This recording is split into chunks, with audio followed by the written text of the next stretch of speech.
delighted to announce that, or not to announce, delighted to have Kieran McGeeney with me today, a fella that we'd have fierce time for down in Kerry, and I'd have personally a great time for. And delighted that you'll be able to boast, Kieran, that you were the first guest of the Comhrá Le Tomás, the official start of the podcast. So you'll have that to boast amongst your other accolades down the road.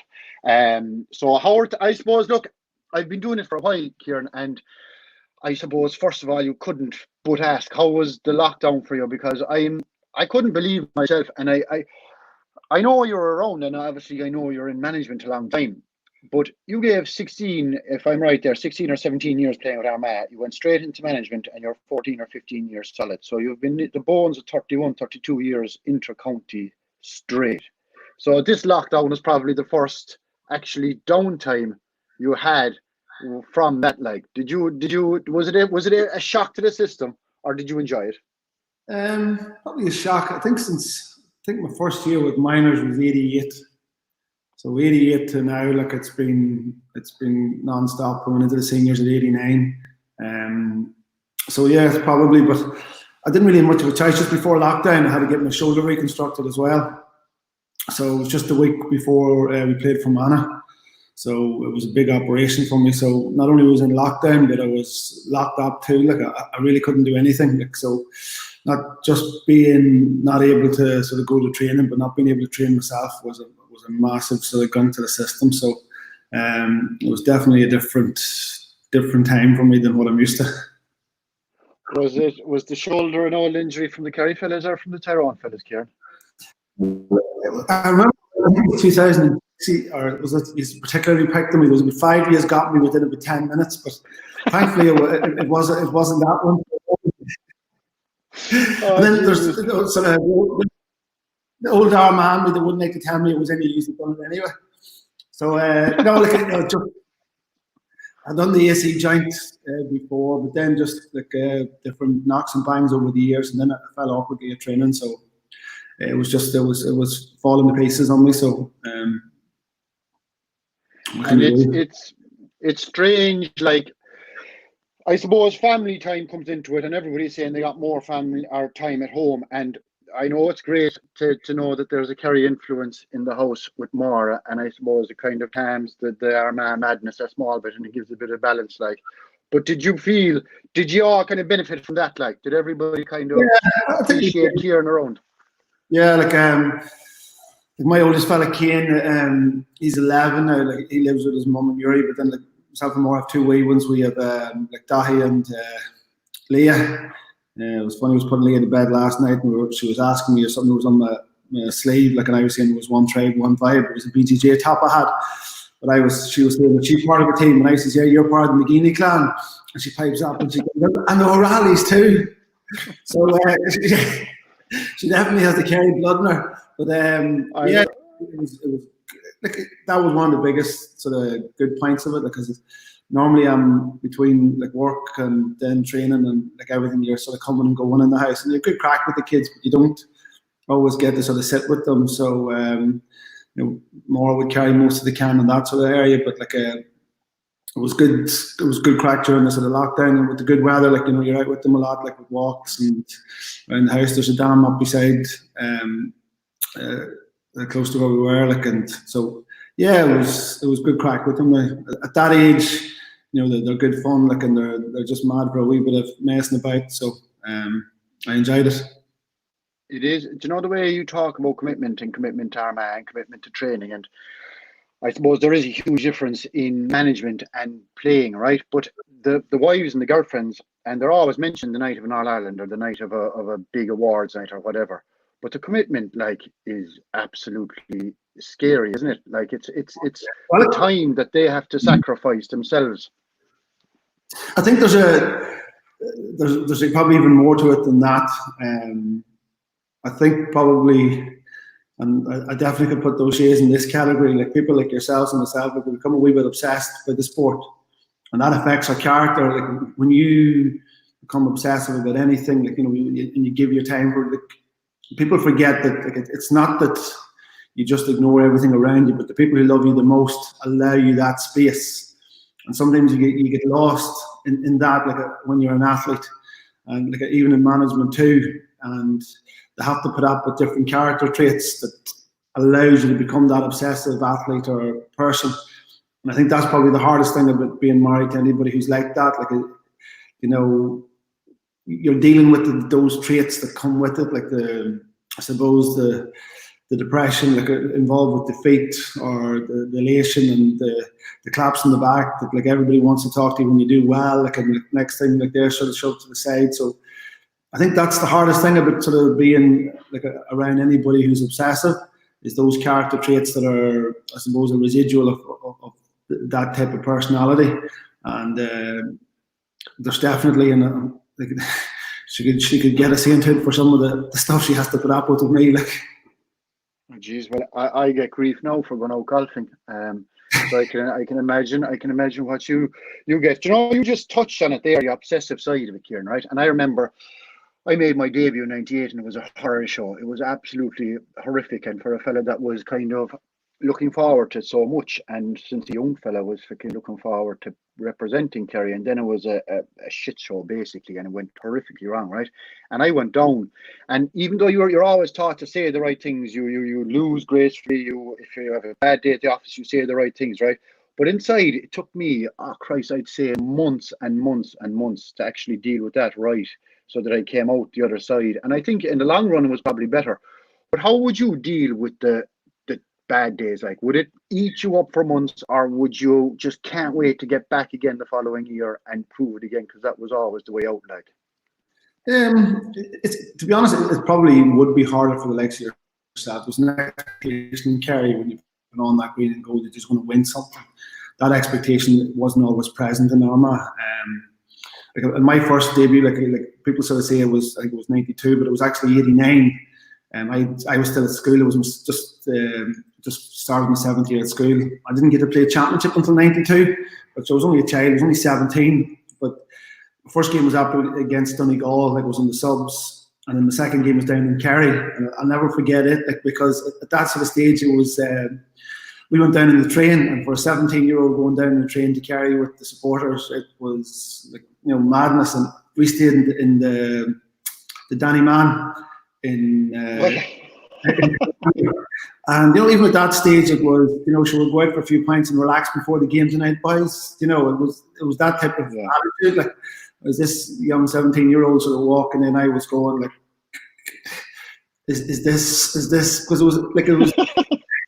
You know, you're all like, you know, October time, and you know, like, the Kerry boys were only probably, you know, coming round after the All Ireland. You know, that was 89, and you know, and it was a weird sort of feeling. I remember sitting on the bench with John Rafferty, and like, you know, in this big long orange tracksuit, and I was just sitting there chatting, and I think it was actually Paddy Moe and Joe Kiernan were managers at the time. Like Paddy Moriarty, like his parents originally come from where my wife's brother lives now, like, so it's all sort of mixed up. But I remember sitting on the bench and Paddy Moe asked, there was right, Kieran, you're coming on. And I had made the mistake of in a challenge game scoring a goal, and they thought that I could play forwards. Big mistake. So it was. But like, I remember him just saying, right, Kieran, you're going on in here, sort of the corner forward. I just can't remember which Kerry man had the joy of kicking the whatever colour out of me for that 10 or 15 minutes. He just looked at me, and I'm looking at Paddy Moe, and he says, listen, he says, if you can't play against these boys, you play against nobody, McGeeney. On you go, like. And so it was definitely a weird introduction, but like over the next 2 years, like, I was on and off, like, and I suppose the physicality was massive for me at that sort of stage, like, because I wasn't big or strong enough to be able to deal, like, in defence with those types. So it was 92, I think, before I actually made my debut at the championship. I was, what age was it? I was 20 then, like. But was it always the dream to play with Armagh here when you were growing up? Like, was GA the sport? Was there any other influences, like, when you were a young fella? Like, who influenced you, like, mostly? What drove you as a young fella to kind of make it? The thing about it was I done athletics when I was younger. Like, I actually was a sprinter, so I was. People used to laugh, like, sort of say that, like, I lacked pace, which I always find amusing, because I would have fancied myself against most, like, you know, running. I remember Paddy telling, was it Brosnan or was it Jack? Maybe sort of said to him to take him on. Like, I could hear from the sideline it was slow. Oh, geez. I used to hear that as well. I used to hear it at the end of my career. It was an awful thing to hear. Run him into the ground. At that stage, you'd be laying in the map, like hopefully they could run at you, so it was. But I suppose we done athletics. Like both my parents were very much into us doing sport. But like my dad's from Cullaville, like just outside Crossmaglen, and my mum's from Mullaban. Like, but we would they would have taken us all over the country, like doing athletics and things like that. Like I only really got into like football then. I was around 10, and when we moved to Mullaban. And it was a fella called Charlie Grant. I'm still very friendly with his two sons, like Thomas and Kieran. Like, but Charlie just met me going down the road one day, and he says, "Oh, McGeeney," he says, "You're Bridget's son." Like, and I go, "Yeah." And he says, "Have you any boots?" And to be honest, I didn't even know if I had any boots. I was whatever it was, 9 or 10. And he says, "Come on, we have a game." So next thing, what I know was in the back of his orange Cortina, like, and we were heading to a game, like, and I'd done nets that day, like, so that sort of got me into the game. And like, Charlie was always very good to me. Now, God rest him, he's dead now, but he was always very decent to me. So he was. And in fact, I think it was under 14s, because it was just at the end of my under 14s I actually moved up to senior. So I did. Like that's yourself in small villages. Like you play like so.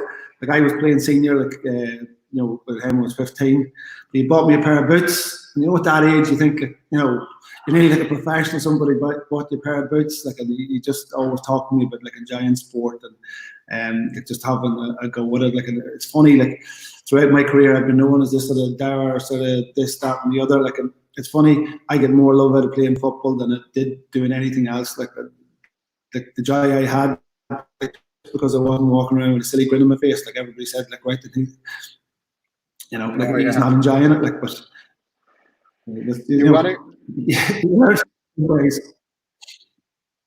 you got a great kick out of say playing football. Everybody says had this kind of thing that you were dour or whatever. And my first experience of you was, I'd say, obviously on the football field, but on a personal level was with the Aussie Rules. And I remember yourself and McGrain were there that time, and like we were out on a social night. Now we had a great crack, a right good crack, and an interesting night and all that.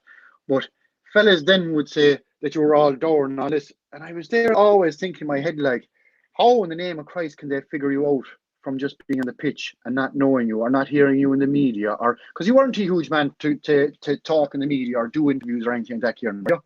No, I don't like it. I tend to be too opinionated, so and that's the thing is like. And especially as I've got older, like I've been very careful to not to make assumptions about people, like, or headlines based on it, like, So even like myself and yourself, remember there was a thing there, I forget what it was, and I sent you a text and you didn't know who the figure was. It was, and you text back and you were ready to go. But I'd be like that too. Like, we'd have strong opinions and would say what we think. It's based, I would say, on a love of the game. Like, you're always looking to see what's right, and you believe what's central to the sport itself. But it's funny, like I was chatting to your boy one day and we were chatting about that, like that if you could write a book about all the crack you had away from the pitch, nobody would ever believe you. You have to because like I actually met there. I think you might have been there. It was a weekend in New York, and Paddy had asked him to visit a place in New York that he knew, like, and he was trying to get me to go with him and stuff with this here, there was more crack me trying to get away from your fella than there was actually in the Jesus, that was you were trying to get hold of him on the pitch and you were trying to get away from him socially. So it was we ended up having a bit of a blast that night. Like, we've had a few since. Like, we went over to Chicago for a weekend together too, like to a friend of ours, Niall Buckley too. Like, and like some of the stuff that you can write about over the years, like in the holidays, like that's what makes the GAA something like different. Like, it's stuff that the papers can't and probably should never write about. Like, is those sort of those trips away with people that you played with and played against, and so. You went to America a good few times, Kieran. You played over there as well, didn't you?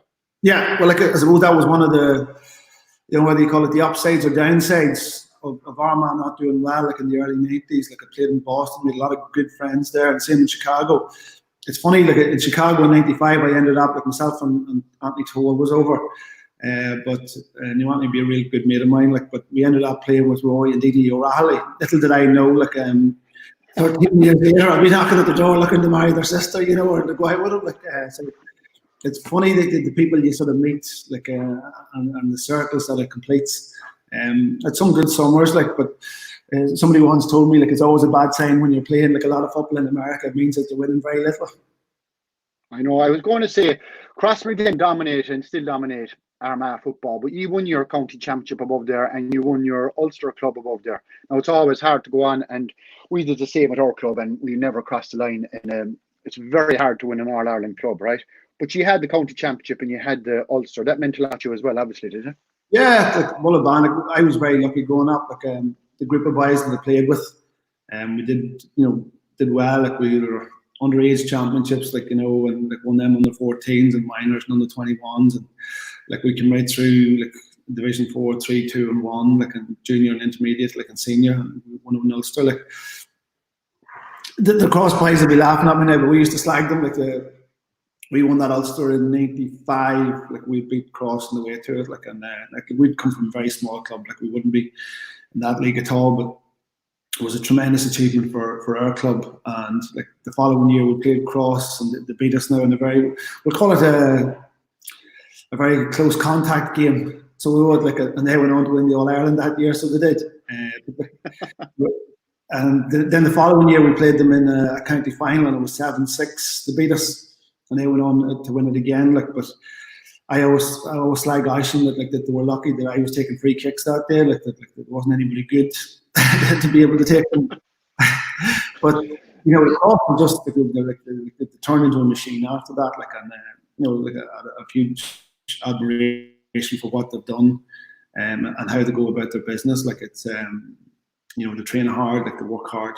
You know, good teams don't become great teams by messing about. Like, you know, in fairness to them, that they're probably, you know, like a role model for anybody who wants to succeed at anything. Like, you know, you put the team first. Like, you know, and that's what the cause would do. Like it's always like the jersey first and then the individual second. But so yeah, it meant a lot to me that time, and it was a great time. Like, you know, I had a lot of close friends in that team, and you know, I remember going over to play the quarter final in London, and we got fogged in, and we had to stay at the airport. And needless to say, it ended up in a sing-song in the airport, and we had to go back to like a hotel. And the only thing I can remember was the beer that had this sheep on it. Like it was, it ran out of it, and we ended up in the nightclub. It's just one of those you couldn't write it to the stories. It was just a brilliant time for our club. Like just everybody sort of like, you know, put in together. Like, and we ended up staying a night that we weren't supposed to stay, and just a lot of good memories. A lot of people don't get the chance.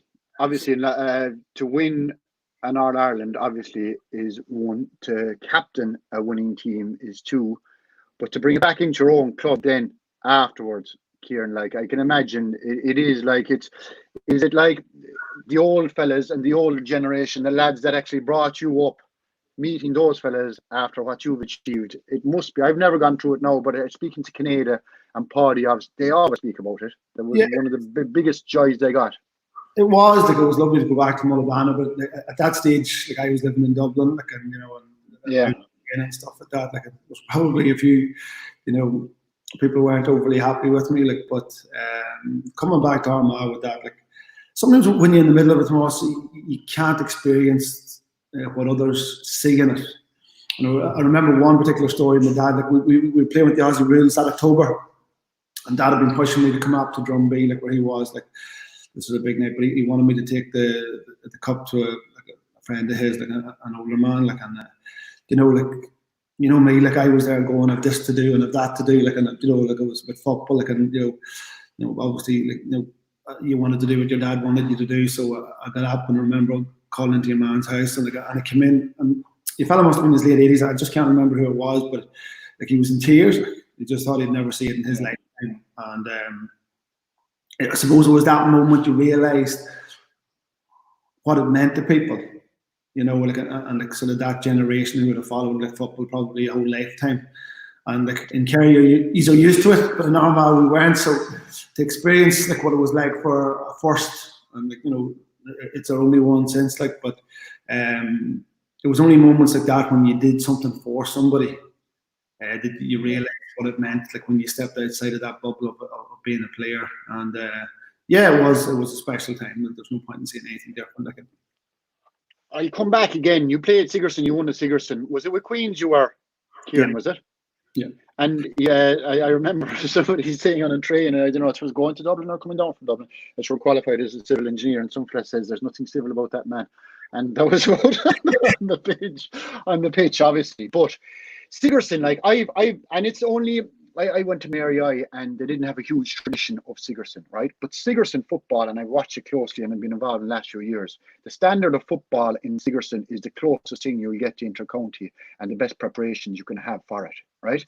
And before I ask about your own experience in Sigerson, like, do you think the GAA, and obviously I can see where inter-county and Sigerson is overlapping, and I understand why inter-county fellas need their players, right? And I think the GAA are actually putting them in a position where it can't actually work. And Sigerson as a competition is dying as a result. And I'm saying it's a pity, like, it's an actual pity, because you have fellas that won't go up to the Hogan stand lifting a cup, or won't compete in an All-Ireland semi-final, but they can compete with a Kieran McGeeney, they can compete with a Sean O'Shea, they can play with the players and learn off the players. Do you think the GAA should actually fucking give it a fucking window of its own and let them at it? Like, I was lucky at that time. Again, like, I'm lucky throughout my career. Like, nearly every team I've played for, we've been able to like achieve something. Like, and that Queen's team, like myself and Anthony Toll went into the same class. It was myself, Anthony, Cahal O'Rourke, and Paul Bruce. I think it was just originally in that, and that's where myself and Anthony become good mates. But like, we played for the Sigerson team like in our first year, and which isn't allowed now. But like, we ended up getting beat by Galway in the final. Like, we had like a serious team then. We had James McCartan, Conor Ford, Joe Bradley too, but like Sigerson football didn't really suit Joe. It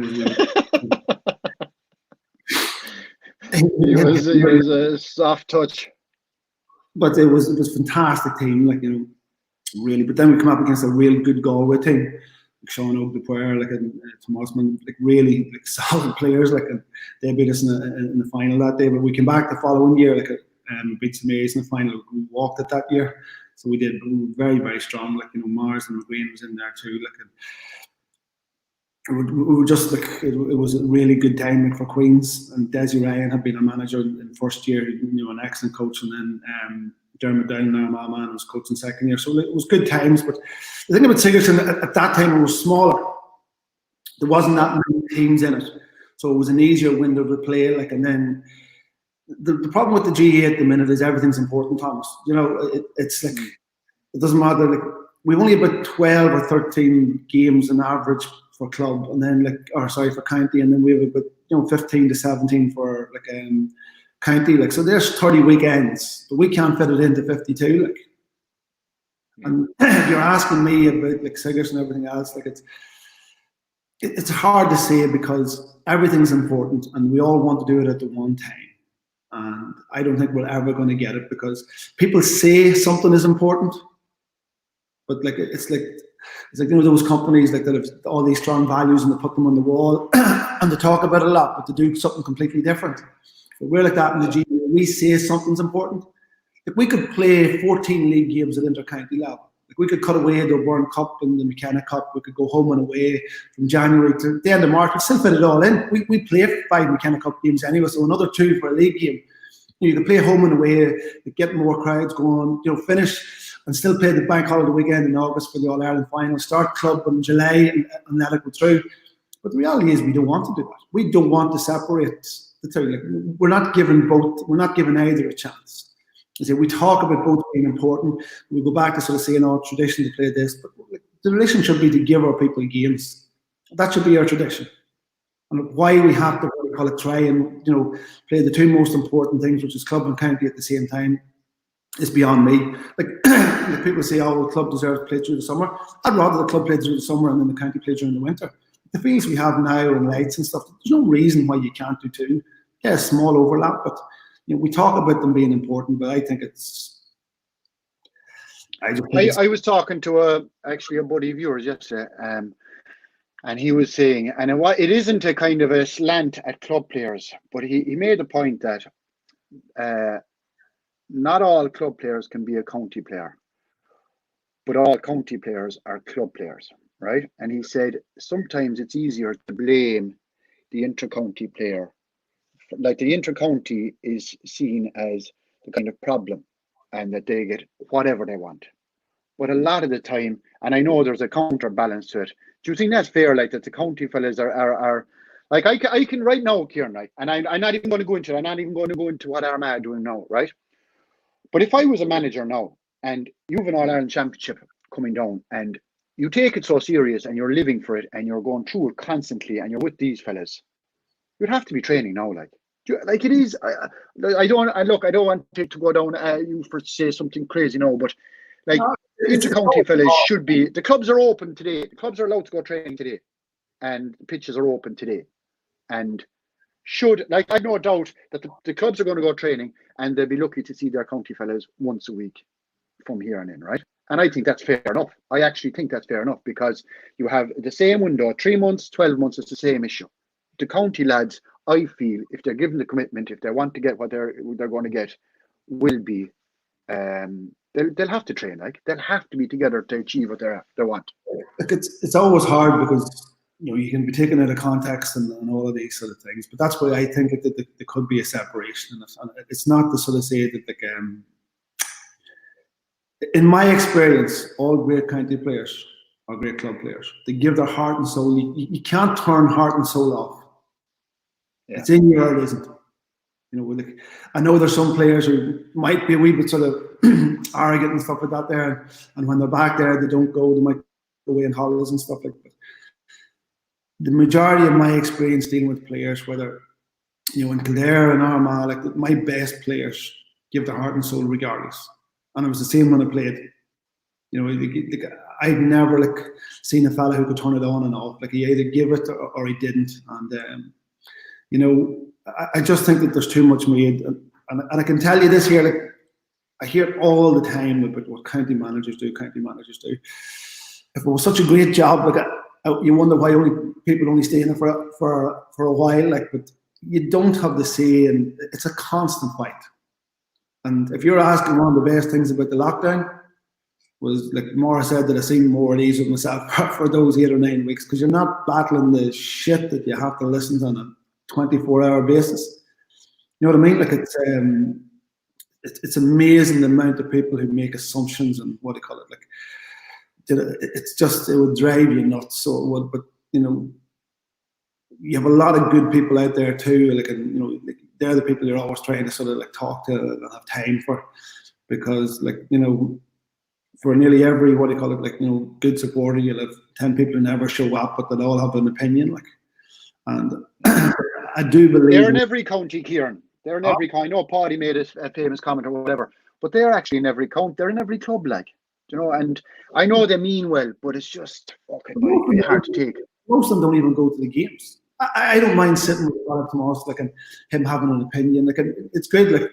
My own mother and father would be like that, to go to every game. And they say things I wouldn't agree with, but they deserve their opinion.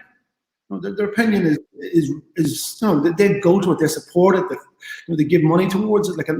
I love sitting with people like that. You've John Lennon up here, be a good sponsor as well. Me and John would have some Barneys on a Monday morning. He'd ring me up and go, "You McGeeney, you stupid!" What happened there?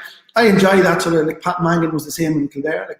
Men that give their heart and soul, and go to every game and get behind every ball. I have no issue with those fellas, or women, none whatsoever.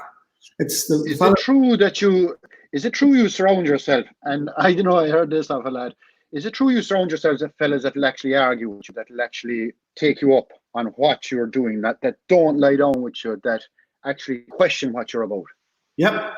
And if you want to come to one of our team meetings, you can see that, because it's you have Jim McCarry there, and John Toll and Paddy McKee or Dennis Hollywood, but you know, like some of our team meetings, you know, like you'll have, like, you know, you'll always those 10 or 11 that can, you know, they'll slot into the place, but there's always and especially the way the game has went, like in terms of tactical things, what people can play, but you go in thinking, right, then this, we're going to, you know, we've been on about it all week, so team selection here should take about, you know, half an hour.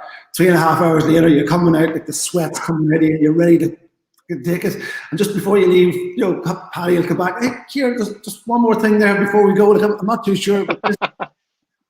And then like me and Paddy could go at it, like, you know, hammer and tongs. I was seeing with Grimley, Aidan O'Rourke, you know, like really good football people. But if you don't have people like that around you, that like the question and stuff, like sure, you're as well, they're sitting on your own. Like, I have to laugh when people think that you know, that I like getting my own way. Like, and yes, I'm very strong-willed and very opinionated, but the people I have, like even our S&C coach, Julie Davis, like, you know, because I'd be interested, like, and obviously in the fitness side of things, like, you know, we'd have some real barneys about it, like, you know, but that's what you want. Like, you know, you need people who know what they're at. You need people who are strong-willed and do their homework, because when you sort of sit down, like, and you come to opinion, like as a manager, it's not my job to make decisions. It's my job to try and make the right decisions. And the only way you can make the right decisions is by having all the information, you know, at your fingertips and with the people that you have. And if they're not going to stand up and say what they actually think, you're not going to have that information.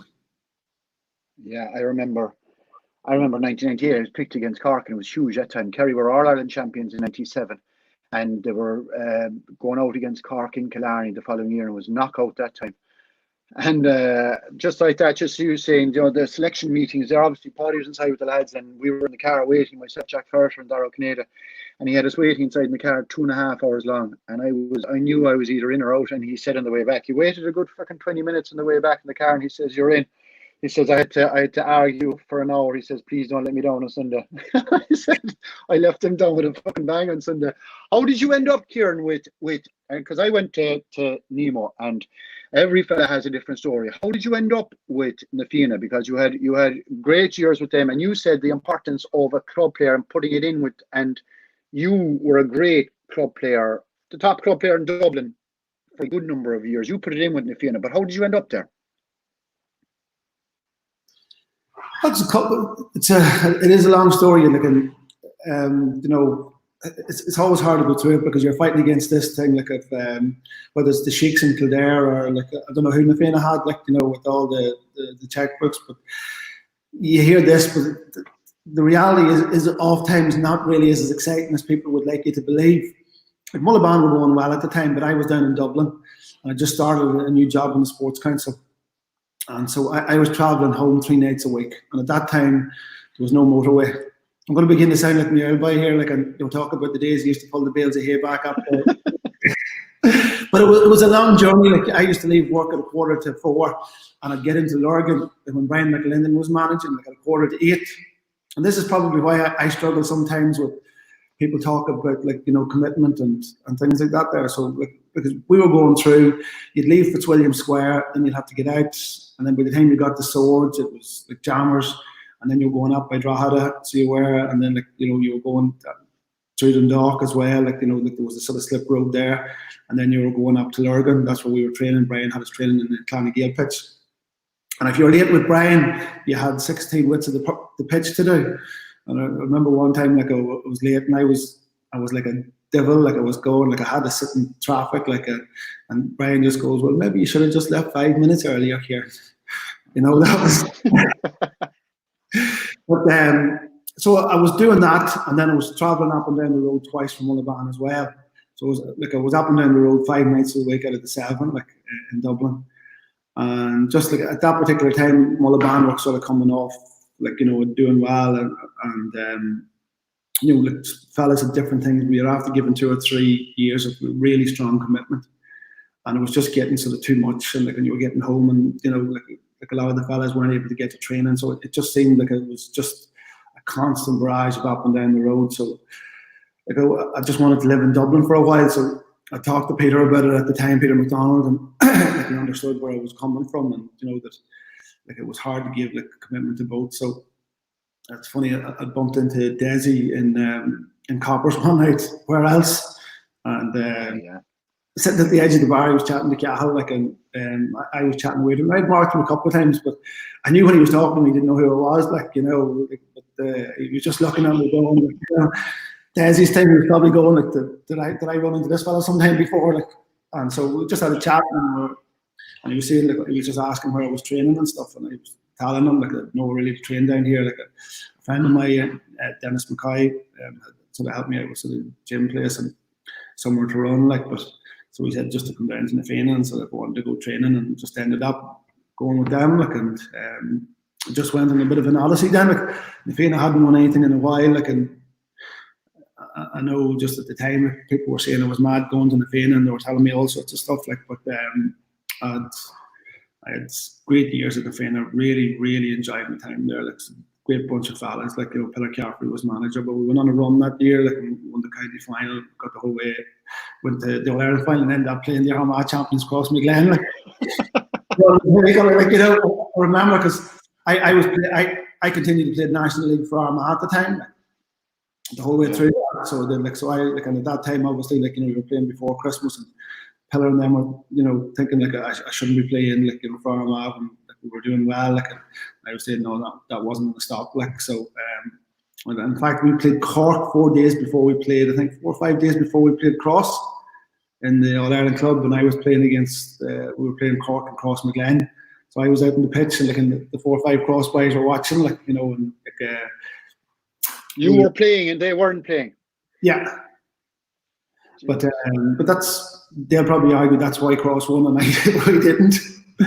It was really good times, Ross. Like, I really enjoyed my time. Like, you know, when you're a young fella, like, and you're living in Dublin, and you're trying to sort of, like, enjoy the life too. Like, they were a really good bunch of fellas, like, really good fun. Like, you know, we had the Foleys there, Pat McCarthy, like, Des Mackin was down with me as well, like, and McGalvin and Charlotte, Sean Ford, Desi, like, and just, I could tell you stories.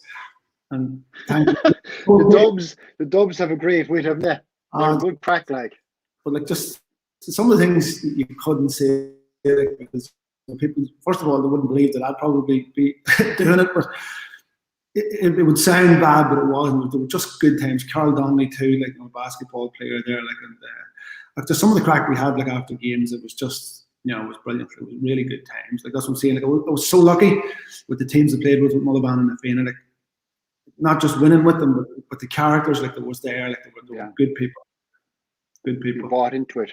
What was I going to say? Going back to Armagh, and I know how important and how huge the Ulsters. It's my favourite provincial championship is the Ulster Championship, and every time sometimes I'd argue against the provincials, but that's the one shining light constantly, right?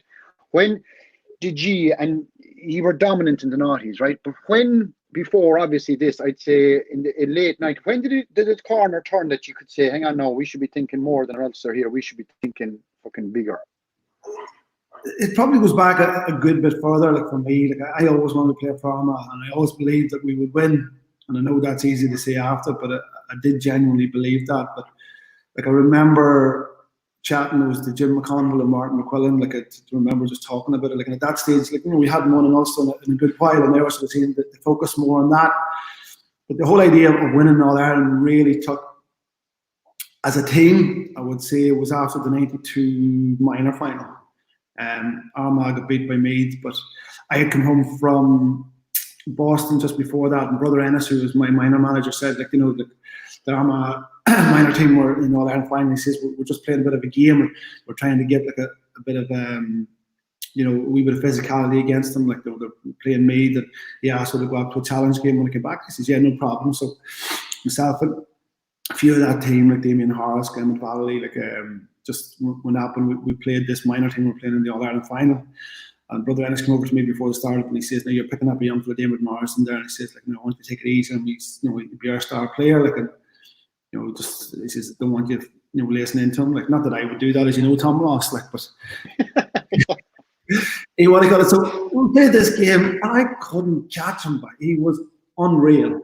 And not only was he unreal, he was built like an absolute tank, because he was just, I was going, man, like, this man is unreal, like, and McGreen was in midfield, like, you could tell that these players were we weren't laying down, and we went to the All-Ireland final like in like a beat, but I went up to the Regency Hotel afterwards and met them at the bar, and I remember sitting with McGrane and Diarmuid and McNulty's, were playing down the two, like Justin was a sub, like, and his twin Paul was playing. But we started chatting about like just about Armagh, like, and wanting to win, and they're just after getting beaten in All-Ireland final, so they talked about winning All-Ireland finals, like about setting that record straight, and I arranged to meet them. Then that was the Sunday. I arranged to meet them. I think it was the following night or the night after in the Bot, and we had a good few oranges there in the Botanic Inn, so we did, and I'd talked like because we're serious athletes, we wouldn't take any of that beer, and I know. So we had a good chat. But people actually believe that. People believe you were quiet, that you didn't really socialise. You were worse than any of us.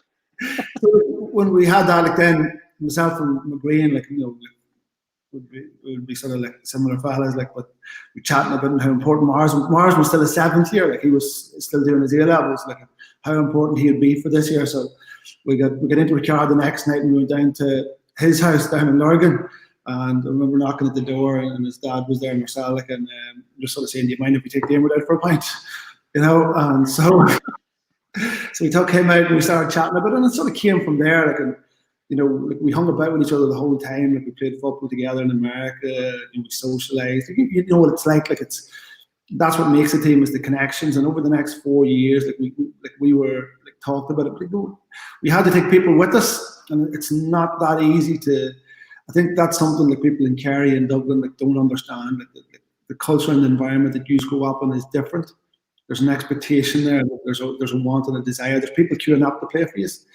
And that doesn't exist like in other counties. And it's not that they don't have good footballers, but if you don't have like a strong meritocracy, if you don't have people pushing, wanting to take your position, people get lazy, they get complacent, like they don't push themselves to the limit. But and that's the thing that I loved about Kerry. Fellas put on the green and gold. Like, there was a lot of players that mightn't have been as good without it, but the drive behind it, the legacy that was attached to it, the expectation and the responsibility you took when you put that jersey on was different with you. And we had to try and build that up like an Armagh.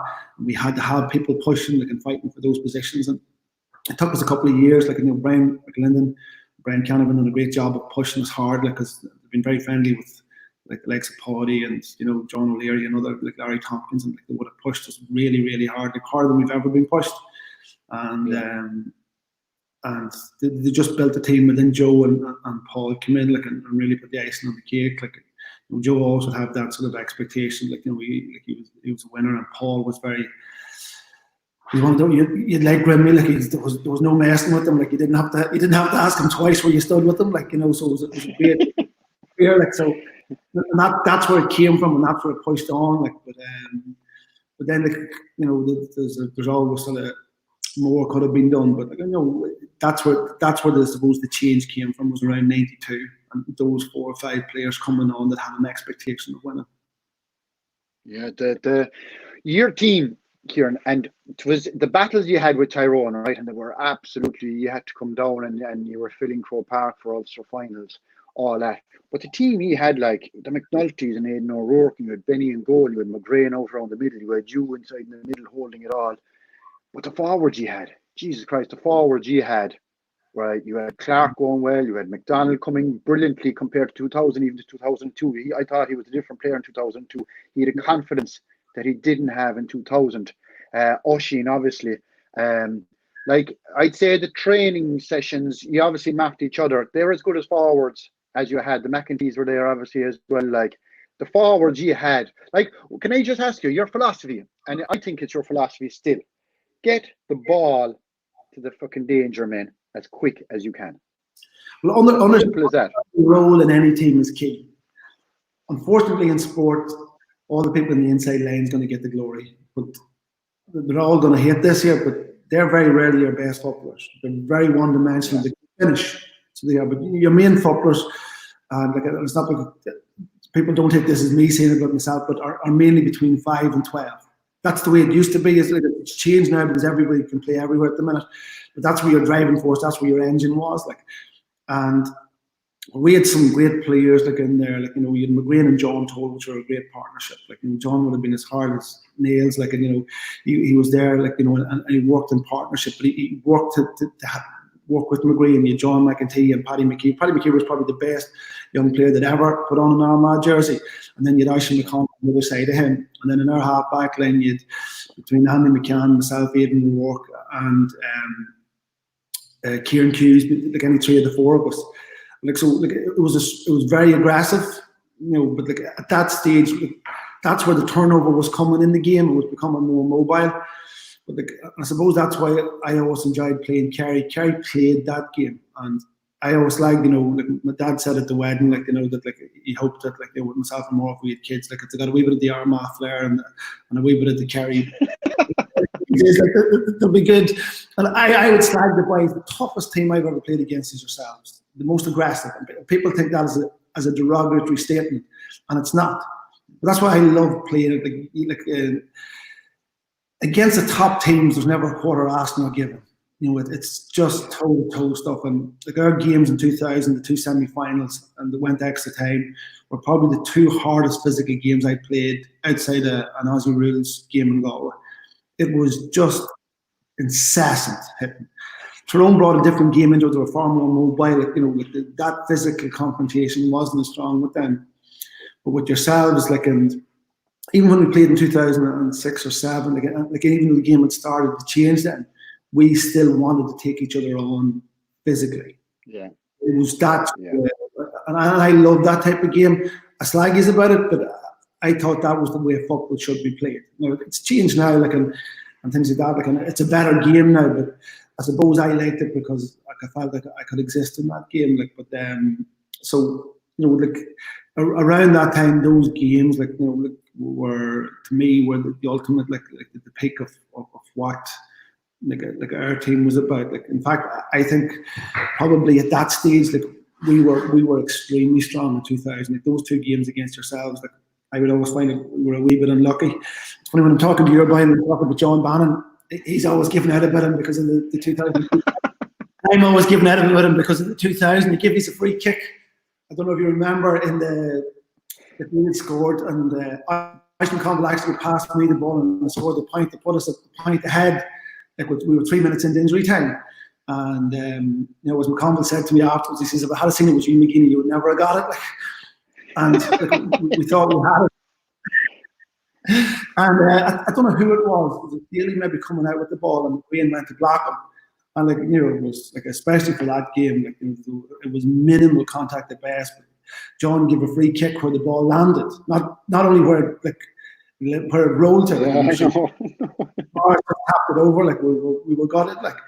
And then the replay again was another titanic battle, like, you know, it went to extra time, like, and you just pulled away from it, like but like, I would look back at those two games as probably, you know, like a meaning on about like my own game and like Armagh's, like we were at our, you know, nearly our apex there. Like they were titanic games. Like, and like you had some team at the time too. Like Johnny Crowley was one of the best forwards I've ever seen. Oh, now, he had a small window. I hope he doesn't mind me saying that, probably because he got a wee bit heavier. But when he was at full steam, you could not stop that man. Like he was not there. And you had Mike Frank beside him, you had Kennelly, you had Garrett. Canada, like, was one of the smartest full forwards like I've ever seen. Like, but they were strong men. Like outside of you know, probably Mike Frank, who was like, I thought he was a very gifted forward. Like he could just slip inside and he could finish when it counts. And then you said Morris Fitz coming on like as a sub. And you know, it's funny, like, people would look back at Morris Fitz and think he was soft. You know, he was just this nice sort of player. Like, and I tell you what, he was far from soft. He was a far.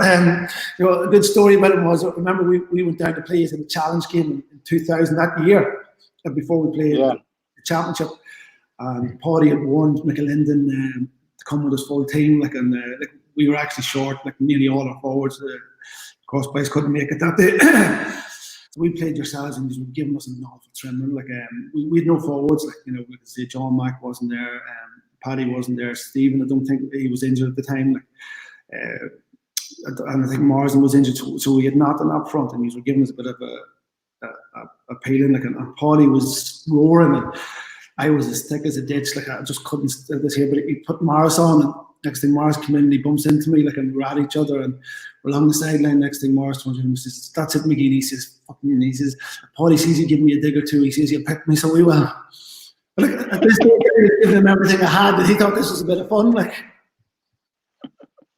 Yeah, he was a tough man. Jeez, he was an awful man to mark in training. What was it? Do you know when I used to watch yourselves and Tyrone going at it, Kieran, and I'm not going to stay long in it. Was there more? I know now that you're all there's no issues there now, but was there a bit of a hatred? There was a serious fucking, like, at the time when you were coming together, there was. When you're like neighbouring counties, it's always going to be, but it only happens. Like, it only gets worse when you're like at a level pegging. Like, you can't really detest somebody if you're better than them or if they're not as good as you. You feel sorry for them or they feel sorry for you, whatever the case may be. But at that stage, we were like, there wasn't much between us. They had like some team. Like to me, Canovan's probably the greatest footballer I've ever come across. Like, he's an exceptional player. Like, he can take it anyway and give it anyway. Like, he's very smart too. But they had big men like Hub Hughes and Muggsy as well. Conor Gormley, like, they were strong down the middle, but then the mobility on the wings were very good too. So like we had some real Barneys with them, but they were probably played. It's hard to say. Like, just like when it came to crunch, we were probably coming down a wee bit. Like, our main players, like McGrain and myself and stuff, like they were coming at their peak. And even though like Peter might have was older than me, but like the main players coming through, like Gormley, Jordan, Muggsy, not there, they were much younger. So they were probably had that bit of an edge on us. But I suppose that 2005 All-Ireland semi-final, we'll always look back. It was a real balancing act. Like, if we had won that, like, went on playing yourselves, it's hard to know what would have happened. Like, but there was a good bite between us. But I would have a lot of time for a lot of those players. There's some really good. Right? Some of them now we wouldn't be giving hugs now, especially this COVID-19 restrictions and all that there. But I don't send too many Christmas cards that way. But like, I don't get too many in return anyway. So, but I'll have good friends with them. Like, I'd have a lot of time for Peter, so I would. I think Muggsy's a good fella too, and Hub was a warrior. Like, like those sorts of fellas. It was great to watch. Like, I was interested, and I didn't know it, but towards the end, I remember when, and you touched on it there. I think myself, and I'd agree with you. I think the art of defending compared to the art of a corner forward or a scorer is unfairly, I won't say documented, but like, I think of our own fellas, even Mike McCarthy, Tom Sullivan, Shamo. I never seen a fella like Shamo to do what he did. But then I don't think Shamo got the same credit as other fellas up the field. But that's beside. But Shamo put himself the last year, and this is what I'm coming to. The last year before he actually went, which was in 2005, he had a poor year by his standards, and then he flipped it and he did ridiculous stuff during that winter. He came back in 2006. I think he finished up with an All-Star and he went off into the sunset. He retired. But I found it interesting. The year before, is this true now? Because it mightn't be. The year before you were retired, you went off. Did you spend a bit of time in New Zealand with the All Blacks, with the 20 team? Was that with an aim to finishing out the career or what? Yeah, 2005. That was just before I go back to Seamus. Seamus Moynihan was one of the finest players that could ever put on a pair of boots. He was outstanding. Yeah. He, and like as tough a man as you'll come across. And I say that like with I've come across a fair few in the time, but not just like I'm not tough in the way that he was nasty, but just he was genuinely hard. Yeah. But he was a fantastic footballer. But to think that I would say. One of the greatest defenders of the game finishes with 2 All-Stars. Yeah. Is freaking just crazy, yeah. Over my head. Yeah. And not only that, like he played like Seamus's natural position was wing back. He was a great attacking player too. He'd a bit like yourself, he'd break the lines. When he was needed, he was the man coming through the middle to break that defence down to set other people up. Like he might take the odd score himself. But he moved back into probably the most unforgiving position. at that stage, like, which was full back and did a great, like, you know, there was times, like, you know, we struggled with it, and there was times that he didn't, but like you know yourself, you put a half back into full back, he has to be an exception to be able to do well, because a half back is used to breaking forward, not man marking. And Seamus talked about like a duck to water, like, you know, and I thought he was an outstanding player and never got the credit that he should have got. In fact, I would say he's probably one of Kerry's greatest ever players. But that's aside. Like, I went to, with 2004 October, I went over to New Zealand. The girl who was going out at the time, she was asked to do what do you call it, like the strength and conditioning for one of the academies over in New Zealand. So like I decided, like, I was coming, what age I was then, I was 33, was it? Yeah, 33, coming 34. So I said I wanted to get a wee bit like in better shape, so I went over and I stayed there. Like, I talked to Joe about it, no problem. So I stayed there October, November, December, and January. I came back at the end of January. And I probably came back in the shape of my life. Like, it was fantastic. I just got to train with them the whole time. Like, and I got down for 2 weeks at the Crusaders as well. Maybe 3 weeks it was. We went down to the Crusaders. They took the academy players down there for a time, like, and got them sort of like to try to get them, you know, connected to like some of the older players and stuff. But you know, I really enjoyed it. Good time. Like, I'm glad I'd done it. Was it the culture? Was it the culture or the actual physical training that left a mark on you? No, it's probably their humility. If I have to say anything, like, because like a lot of those fellas were still working. It's not like the academy nowadays, like, you know, where those fellas were still in sight. A lot of them, like, they were in there in the morning, 6:30, doing the weights and like they do some like, yoga and stretching, and then like they'd go on to sites, and a lot of them come back in the evening and they were skills at 5 o'clock, and then they do maybe some like endurance and stamina work after. But it was, I would have to say, for the majority of them, it was their humility. And even when we went to the Crusaders, there was one particular player, like, he was, like, to say he was fast would be an understatement. And like a scene, like the way that like the All Blacks probably think. I was just standing there watching, because I obviously couldn't take part like in the rugby or that there, but he skinned one of the fellas on the wing, like, but the one of the boys like he skinned was an All Black, but on the way back out he sort of rubbed him on the head. And I remember speaking to the coach afterwards, and like, basically he was saying, that's the end of that boy.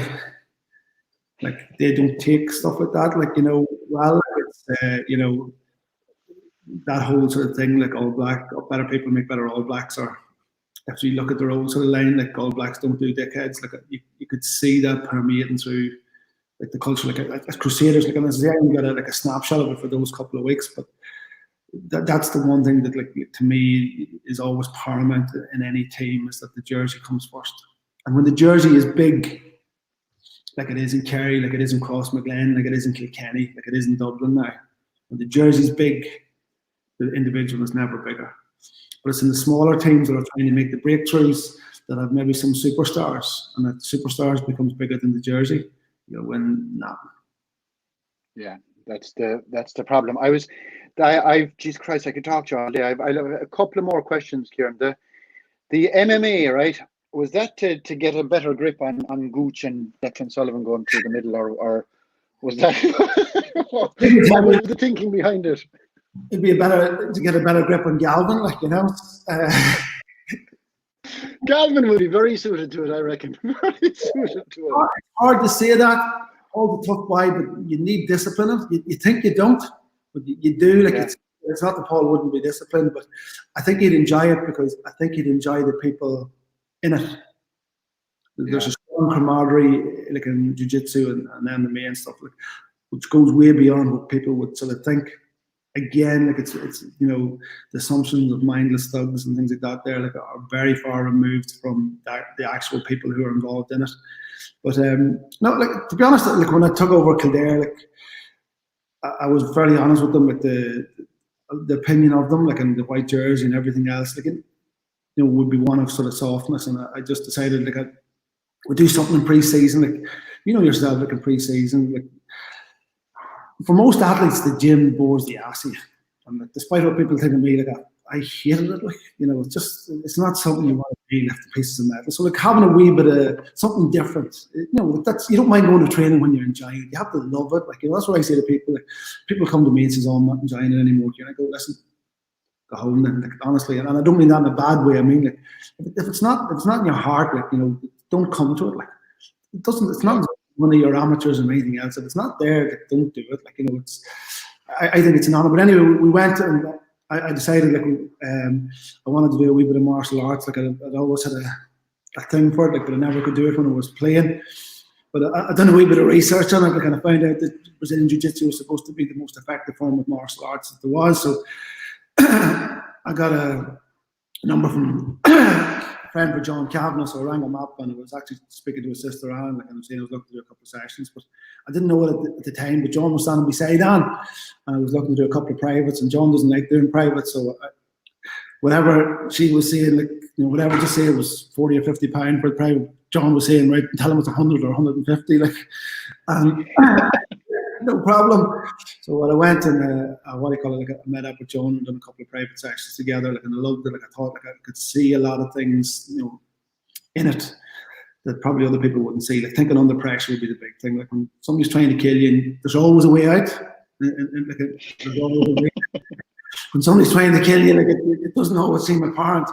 And to me, like, in Gaelic football, it's one of the biggest skills is the people who are calm when everybody else is losing the head. Like, that last minute, knowing what to do, like the person taking the pass, like, and doing what he has to do. Like, you know, and I suppose that's where, like, you would have so much time for Gooch, you know, like, in terms of what he was able to do. Like, and we would do the same with, like, the likes of McConville or Morrison, and now it's like the likes of Grubin and O'Neill's and that. Like, you know, those people who can think under pressure, like, are key to winning. Like, so we done that, like, and I remember taking the Kildare boys to it, like, and Conor hadn't made it that stage, like, we wouldn't have been the name, and we were doing some. So at the end of it, like, John says that at the end of each session, John would say, "Would any of the boys like to go into the cage?" Because we were doing mainly wrestling and pad work, like, you know, we weren't really sort of fighting each other, like, but we just have to be careful with injuries. I says, "I sure, I'll say it to him, see who wants to pop in." Like, so Conor actually stood in the cage, and we had, was it Morgan Flaherty and Darrell Flynn, like, went in with them. Like, I remember, Darrell's going to hate me for this, but I remember Darrell being in the cage, and you know, like, Darrell wouldn't be like a natural scrapper, like, but like, he was just going at Conor, like, you know, with the hands going, like, and Conor was going, you know, these wee jabs that I'm saying is this fight for real? But, like, Darrell was a very courageous fella, like, he no back doors with him, like, but it was funny, like, we got more out of the crack with it than we did with the training.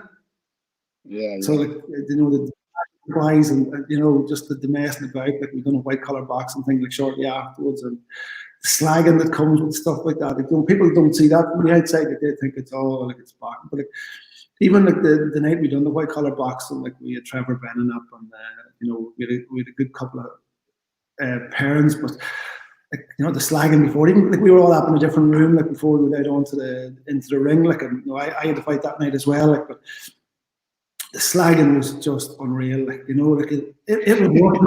So it was, like, some of the stuff, and then, you know, I suppose afterwards, like, if you could beat or if you won, like, the slagging afterwards, and that's what those sorts of things do. Like, it looks to the outside, like, you know, just to be a boxing match or messing about, and what's that got to do with sport? But the actual, the thing itself was irrelevant. Like, you know, even the MMA or the white collar, they're all irrelevant.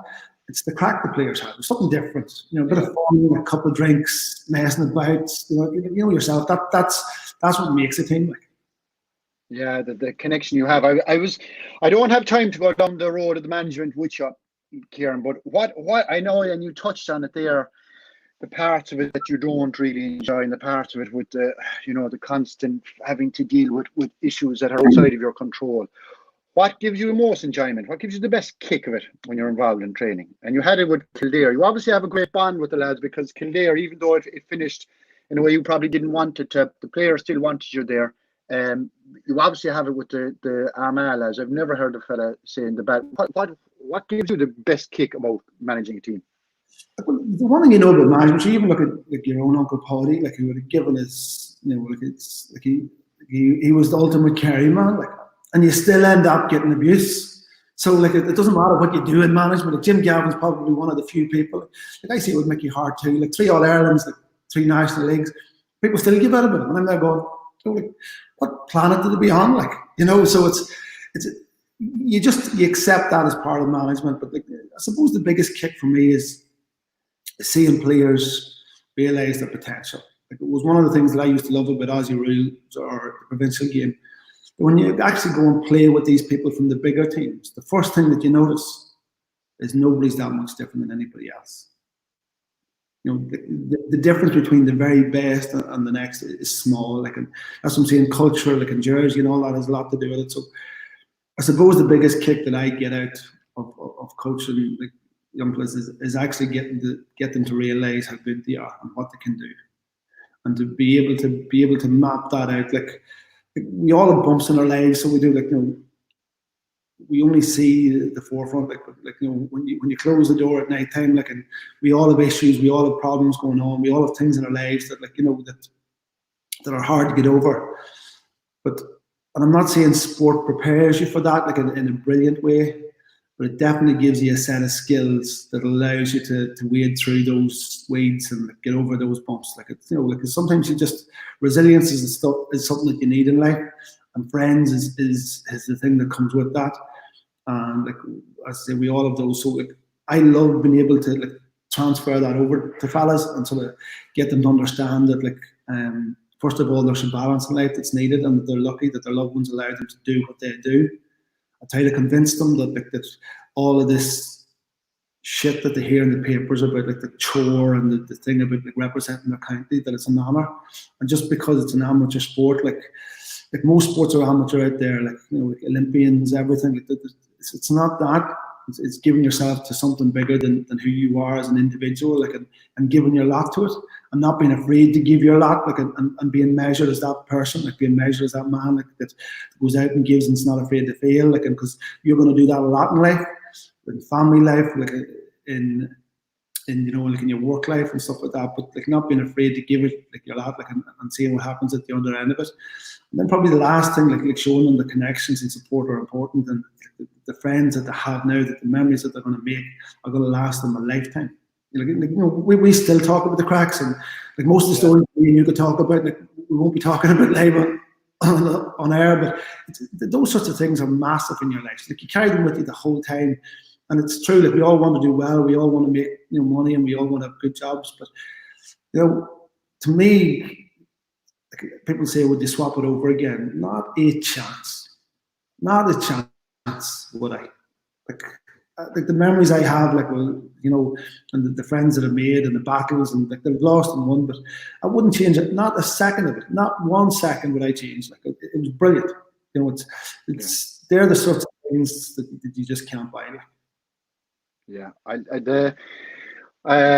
it, there was more I wanted to go in, but you know, I'll have to save that for another time when I meet up with you.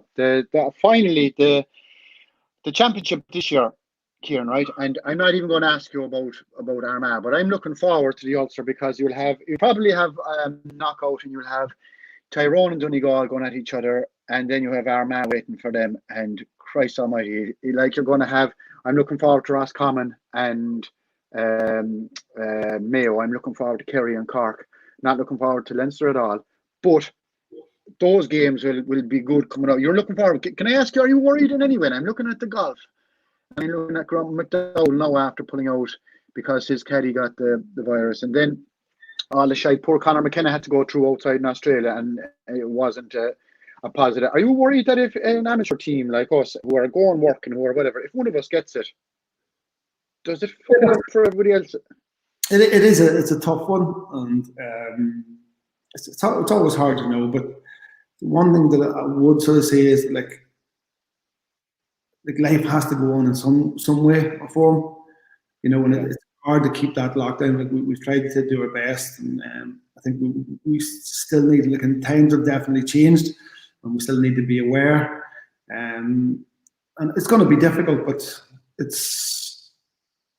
I don't know, like, if stopping life completely is something that we can do.